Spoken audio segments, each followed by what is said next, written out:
Olá, irmãos. Mais uma vez, nós estamos aqui para aprender acerca da palavra de Deus. Olá aí a irmã Valquíria, o irmão Ítalo, o irmão Noã. Vamos estudar a palavra de Deus nesse momento. Vamos abrir a Bíblia no livro de Efésios capítulo 1, versículos de 4 a 6, que diz o seguinte: Assim como nos escolheu nele antes da fundação do mundo para sermos santos e irrepreensíveis perante ele e em amor, nos predestinou para ele para a adoção de filhos por meio de Jesus Cristo, segundo o beneplácito de sua vontade, para louvor da glória de sua graça que ele nos concedeu gratuitamente no amado. Oremos. Senhor Deus, obrigado ao Pai por esse momento em que nós lemos a palavra do Senhor. Te pedimos que o Teu Espírito esteja trabalhando em nossa mente para que nós possamos compreendê-la. Em nome do Teu amado Filho, Jesus Cristo, que a Ti nós oramos. Amém. Este texto, ele fala acerca da predestinação dos filhos de Deus. Basicamente, ele nos ensina que aquelas pessoas que foram salvas, elas foram eleitas por Deus antes mesmo da fundação do mundo. Antes mesmo do mundo existir, Deus escolheu aqueles que seriam salvos.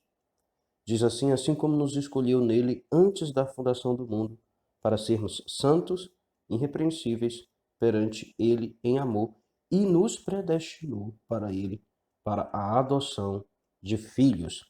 Então, aqueles que iriam ser feitos filhos de Deus, né? O livro de João vai dizer que os filhos de Deus são aqueles que reconhecem Jesus como seu Salvador.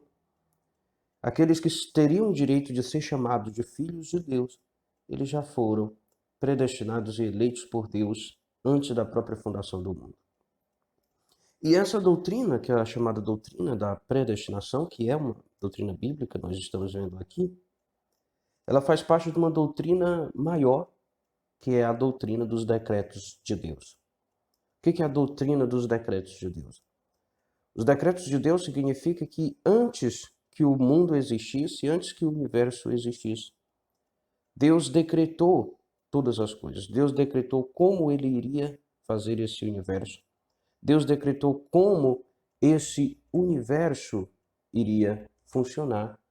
E Deus decretou as coisas que iriam acontecer nesse universo. Então, o que a Bíblia vai nos dizer é que tudo foi decretado por Deus.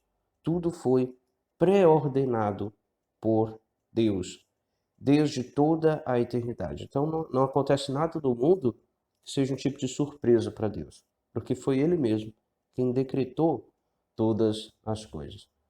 Então o que a Bíblia vai nos ensinar é que Deus ele tem um plano abrangente, um plano exato para tudo aquilo que Ele criou. E esse plano de Deus ele foi feito na eternidade. Esse plano de Deus ele foi feito antes da fundação do mundo. Deus decretou todas as coisas e ele decretou elas de uma forma sábia, de uma forma livre e de uma forma santa.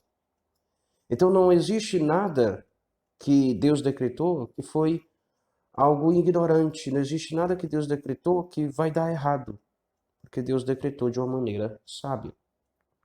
Tudo que Deus decretou, ele decretou de uma forma livre, ou seja, ele não sofreu pressão de nada para decretar essas coisas. Ele não sofre pressão de outras pessoas, ele não sofre pressão da sociedade, não tem nada que coloca pressão em Deus para que ele escolha algumas coisas.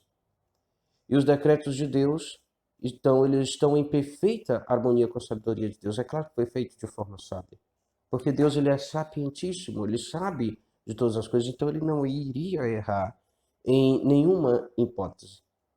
E Deus ele dirige o uso dos meios corretos para atingir os fins corretos. Então Deus ele decretou não somente os fins, mas Deus decretou também os meios pelos quais aqueles fins seriam alcançados. Um exemplo que nós temos na Escritura é que Deus decretou que os ossos de Jesus Cristo, eles não seriam quebrados.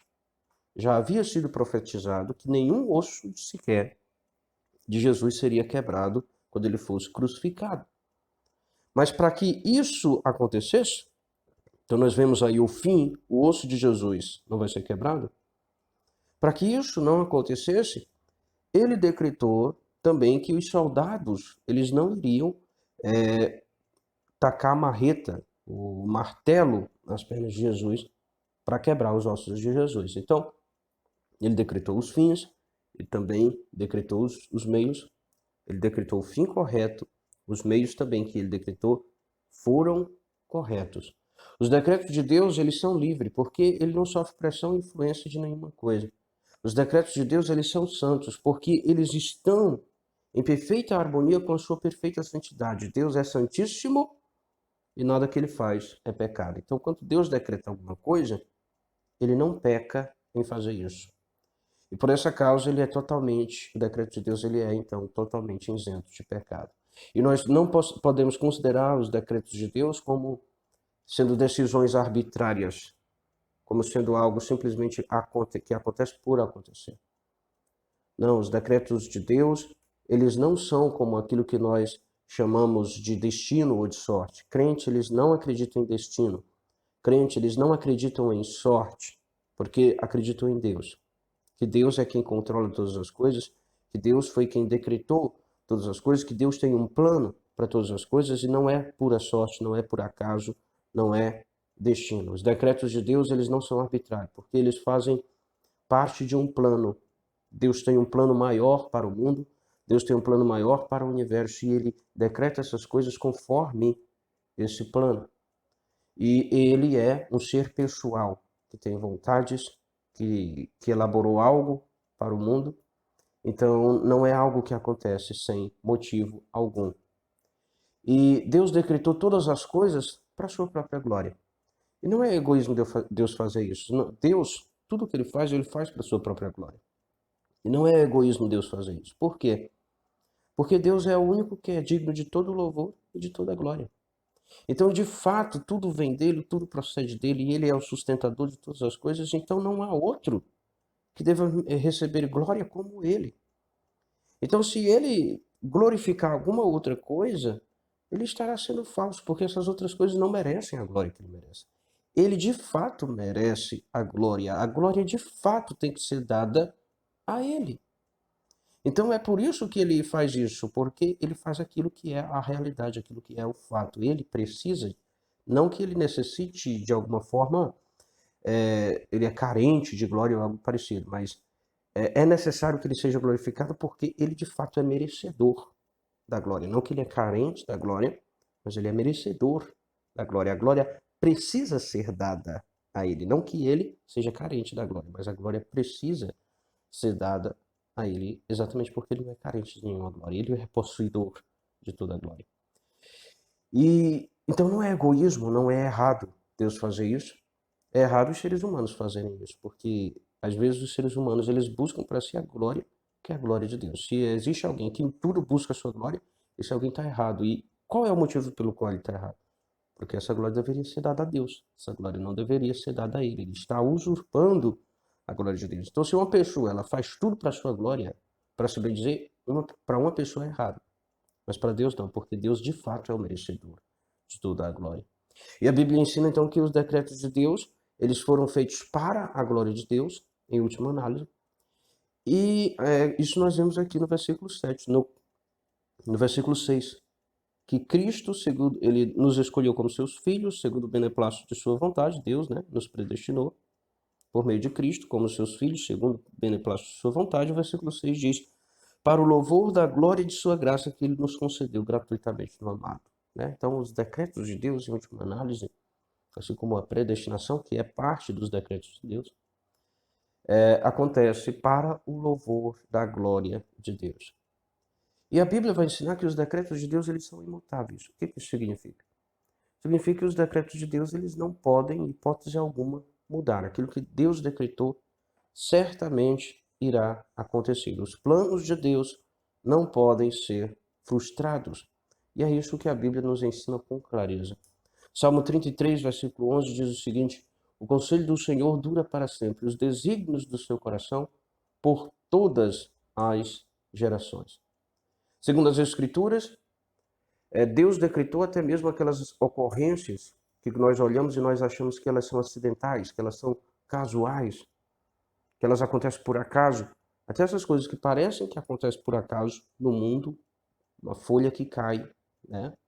um pássaro que cai, Jesus vai ensinar, nada disso está fora da vontade de Deus. E nós podemos, então, ver isso claramente ensinado na Escritura. O Provérbios, versículo 16, capítulo 33, diz assim: a sorte se lança no regaço, mas do Senhor procede toda decisão. Então, o que vai dizer? Quando joga uma moeda, lançou a sorte no regaço, mas se aquela moeda vai dar cara ou coroa, então é do Senhor que procede toda a decisão. Nós vemos também que esses jogos de sorte, eles são controlados por Deus, o resultado já foram pré-determinados por Deus.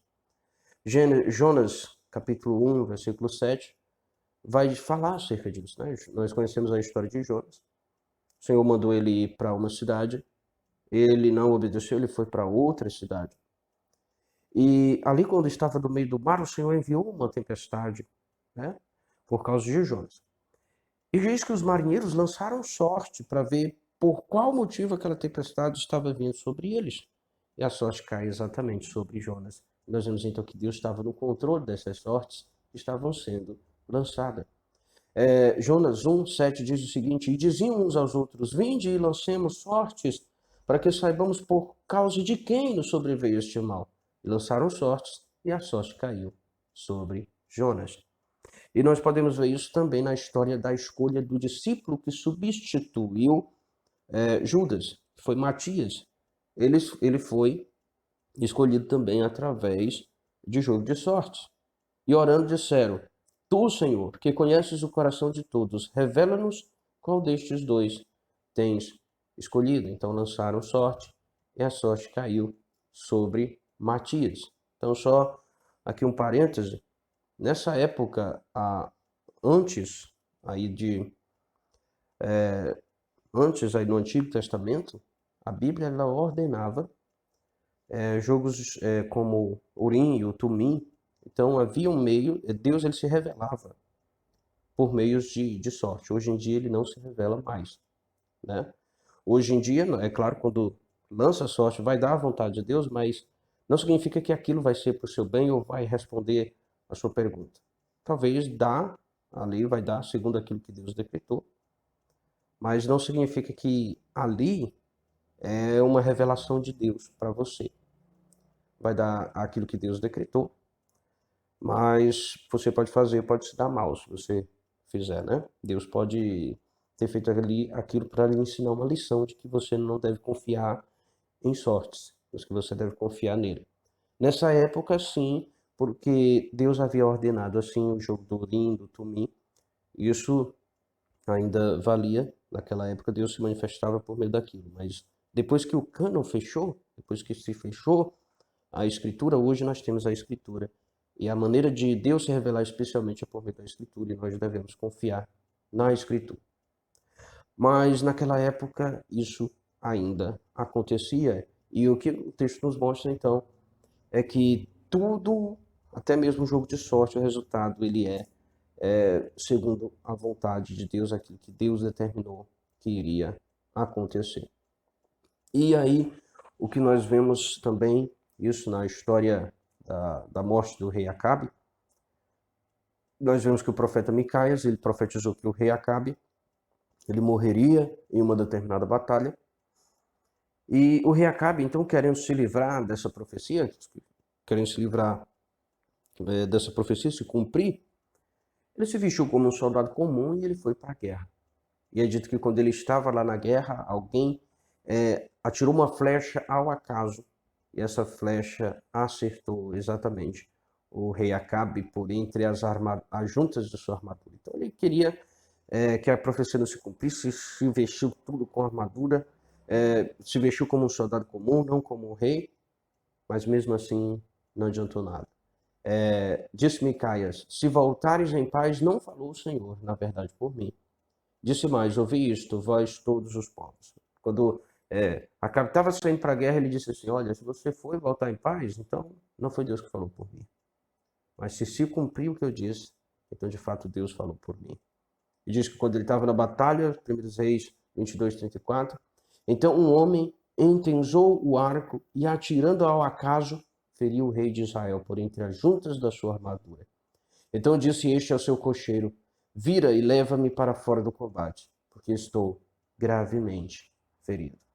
Então, aqui o que nós vemos é até aquelas coisas que parecem um acaso, até aquelas coisas que parecem acontecer sem motivo algum, mas até essas coisas têm um motivo. Deus tem um plano para todas as coisas que acontecem. Nada, preste atenção, nada está fora do controle e dos planos de Deus. Ele contemplou tudo quando ele realizou o seu decreto para o mundo, quando ele disse o que queria acontecer.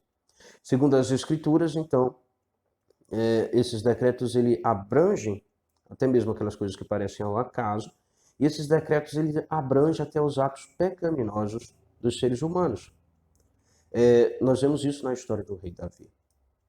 2 Samuel, capítulo 24, versículo 1, diz: tornou a ira do Senhor a acender-se contra os israelitas, e ele incitou Davi contra eles, dizendo: vai, levanta o censo de Israel e de Judá. Então aqui é dito que o povo de Israel estava em pecado. Porque o povo estava em pecado, a ira do Senhor se acendeu contra ele, porque a ira do Senhor só se acende contra o pecado. Então, porque aquele povo estava em pecado, a ira do Senhor se acendeu contra ele, e ele incitou Davi contra eles, para que Davi fizesse um censo. Fazer um censo não era pecado em si mesmo. Mas a gente vai ver outras passagens das Escrituras em que Deus ordena que o povo faça o censo. Mas o pecado aqui foi que Davi, ele foi fazer esse censo com orgulho em seu coração, para demonstrar que ele era um grande rei, ele era rei de poderosa nação. Ele estava buscando para si uma glória que pertencia somente a Deus. Então, Deus não incitou Davi ativamente para fazer um pecado, mas o pecado de Davi estava contemplado dentro dos decretos de Deus. E Deus iria usar esse pecado de Davi, que já estava no seu coração, para tratar tanto o coração dele, quanto para tratar o coração daquele povo que estava sendo rebelde contra ele, para punir aquele povo por causa da rebeldia. Né? Depois é dito que o Senhor manda ali algumas feridas para aquele povo, algumas pragas contra aquele povo, que é o povo de Israel, para que aquele povo se arrependa e aquele povo volte a ele. Então o que é que nós vemos aqui? Que Deus está no controle até mesmo quando as pessoas pecam. E que até mesmo o pecado dos seres humanos é utilizado por Deus para fazer o bem. E o pecado dos seres humanos, eles estão dentro do controle providencial de Deus. Então, os decretos de Deus, eles abrangem até mesmo o pecado dos seres humanos. Os pecados dos seres humanos, eles não fazem com que a vontade de Deus deixe de ser cumprida. E nós vemos isso também na história de Micaias. Micaias, nós já vimos essa história, né? Quando é profetizada a morte do rei Acabe. Antes do rei Acabe ir para a guerra, ele perguntou aos seus profetas se ele iria se sair bem ou não naquela guerra, se ele iria vencer ou não naquela guerra. E todos os profetas de Acabe disseram que ele iria vencer aquela guerra. Mas por que os outros profetas haviam dito que Acabe venceria aquela batalha? Então Micaias ele fala o que ele viu que aconteceu no céu. Por que aquilo aconteceu? Micaias disse o seguinte: ouve, pois, a palavra do Senhor. Viu o Senhor assentado no seu trono, e todo o exército do céu estava junto a ele, à sua direita e à sua esquerda. Perguntou o Senhor: quem enganará Acabe para que suba e caia em Ramote-Gileade? Um dizia desta maneira, o outro de outra. Então saiu um espírito e se apresentou diante do Senhor e disse: eu o enganarei. Perguntou-lhe o Senhor: com o quê? Respondeu ele: sairei e serei espírito mentiroso na boca de todos os seus profetas. Disse o Senhor: tu o enganarás e ainda prevalecerá. Sai e faz-o assim. Eis que o Senhor pôs o espírito mentiroso na boca de todos estes teus profetas. E o Senhor falou o que é mal contra ti.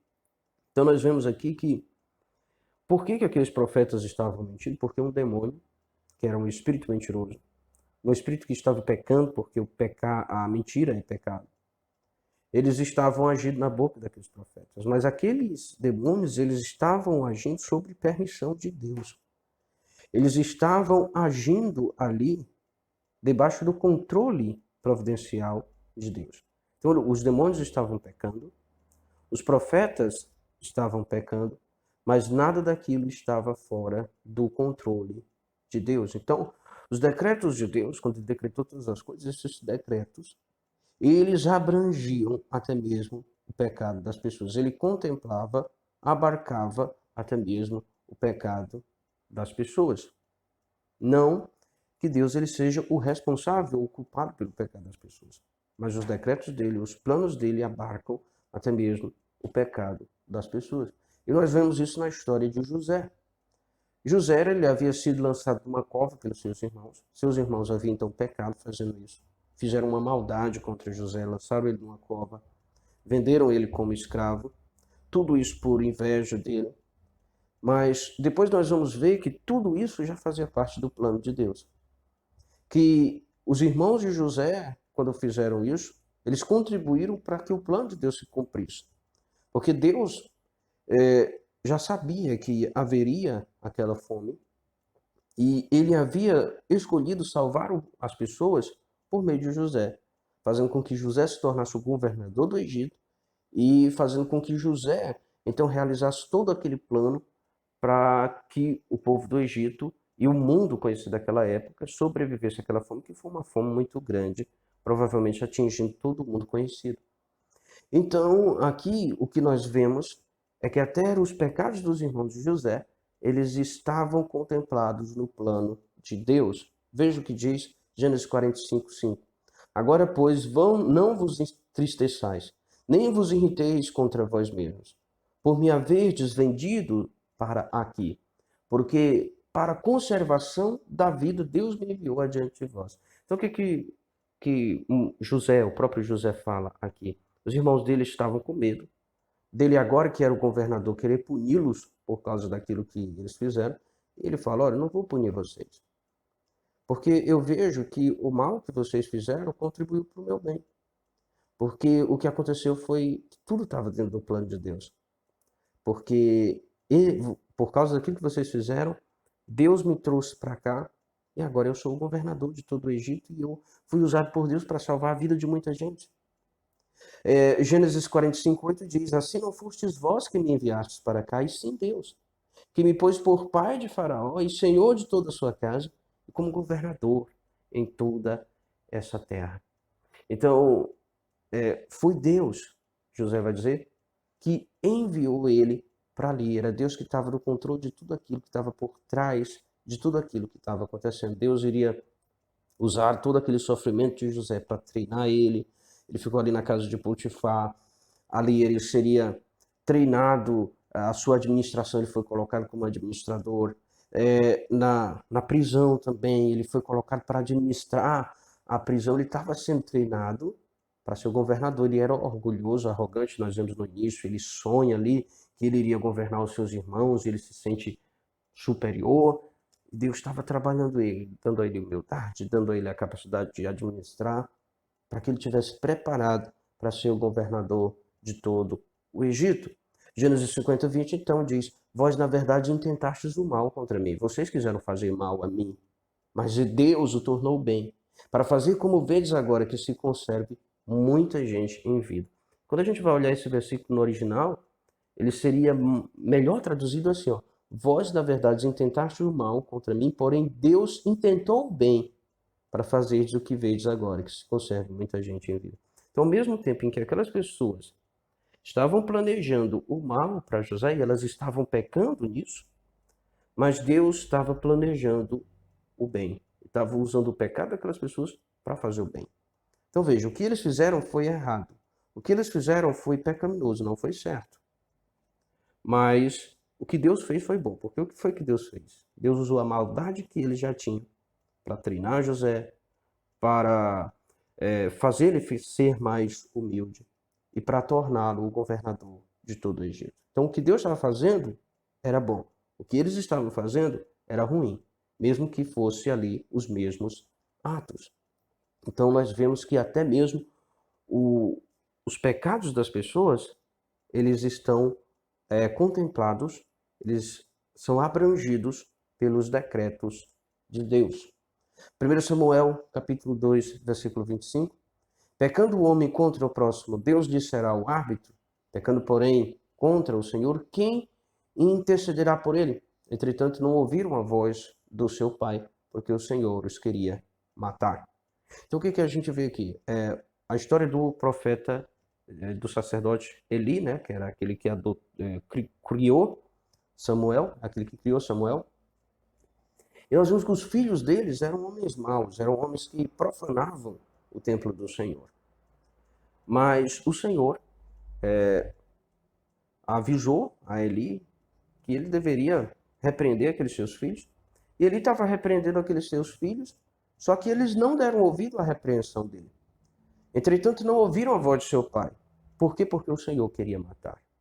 Então o Senhor já havia determinado castigar eles pelos seus pecados e já havia determinado que eles não iriam dar ouvidos à voz de seu pai, sim, porque eles não iriam se arrepender e ele iria matá-los.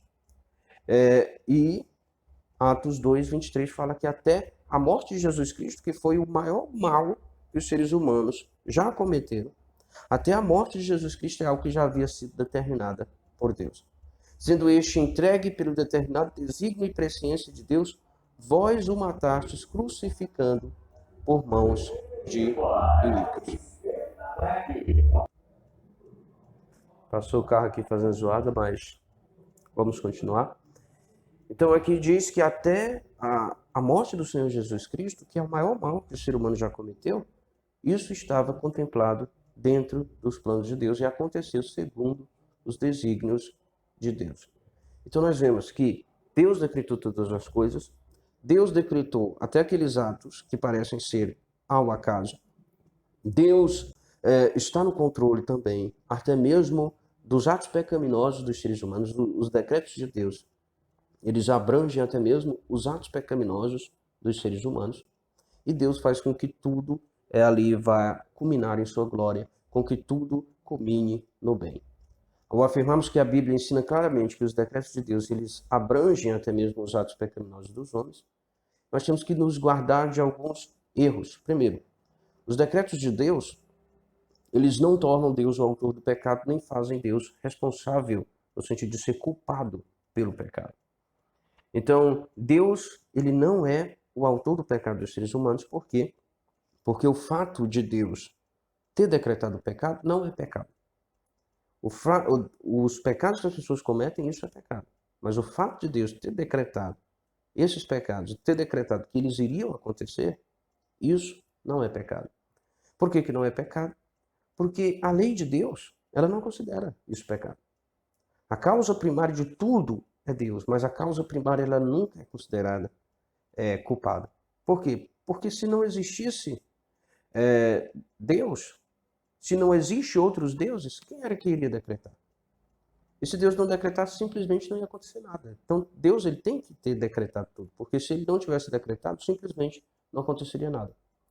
Pensa, por exemplo, nas Crônicas de Nárnia, a história produzida por C.S. Lewis. Se C.S. Lewis não escrevesse os acontecimentos ali, simplesmente não teria história. Então, se Deus não tivesse decretado as coisas, simplesmente não ia ter história, não ia ter nada, não ia ter universo, não ia ter a história do universo, não ia existir nada. Então, tinha que ser Deus para decretar. E nós vemos isso e é por isso que a lei de Deus ela não considera Deus, que é a causa primária de todas as coisas, como o autor do pecado e como o culpado do pecado. E não existe lei nenhuma que é maior do que Deus que possa considerar Deus autor do pecado. Não existe lei nenhuma que é maior do que a lei de Deus que possa considerar Deus como autor do pecado. É isso que é dito, que ele fala aí em 1 Samuel 2,25. Pecando o homem contra o próximo, Deus lhe será o árbitro. Pecando, porém, contra o Senhor, quem intercederá por ele? Então não tem lei nenhuma que seja uma lei maior do que a lei de Deus. Então é por isso que a lei de Deus não considera Deus como responsável. A lei de Deus não considera responsável no sentido de ser culpado, porque ele é o responsável por punir os pecadores, né? Mas porque a lei de Deus não considera Deus como o culpado do pecado, é porque a lei de Deus não considera o fato de Deus decretar ser um pecado, é que Deus não é pecado e não existe nenhuma lei que é maior do que a lei de Deus. E o fato de que a pré-ordenação de Deus não isenta o homem da responsabilidade dos seus pecados. Então, o que nós vemos também é que a Bíblia ela vai considerar os seres humanos como responsáveis pelos seus pecados. Por quê? Porque Deus não decreta que o homem vai fazer nada que não seja ao contrário à vontade dessas pessoas. Todas as coisas que as pessoas fazem, todos os pecados que as pessoas cometem, elas cometem porque elas querem cometer. Elas têm a vontade de fazer aquele pecado. Então, aquelas pessoas fazem essas coisas porque elas querem. Deus ele não obriga as pessoas a cometerem pecado e por isso as pessoas elas são responsáveis pelo seu pecado. A Bíblia então ela vai ensinar essas duas coisas. Ela vai ensinar tanto que Deus pré-ordenou todas as coisas, quanto a Bíblia vai ensinar que o homem é responsável pelos seus pecados e culpado pelos seus pecados e que se eles não se arrependerem eles serão condenados, eles serão castigados, eles vão para o inferno. Portanto, nós devemos crer e afirmar ambas as coisas com firmeza. Nós devemos crer e afirmar que Deus decretou todas as coisas e que o homem é responsável pelos seus pecados, embora nós não consigamos explicar isso tudo de forma completa. Não podemos harmonizar essas duas coisas de forma completa. Mais uma vez eu trago aqui o exemplo do átomo. Então, o átomo, quando os cientistas olham para a natureza, eles percebem que é possível que um átomo ou um elétron esteja em dois lugares ao mesmo tempo. Eles não sabem explicar como isso é possível, mas o que eles observam é isso. E é por isso que eles têm que levar isso em conta quando eles fazem os seus cálculos, as suas previsões, porque senão dá errado.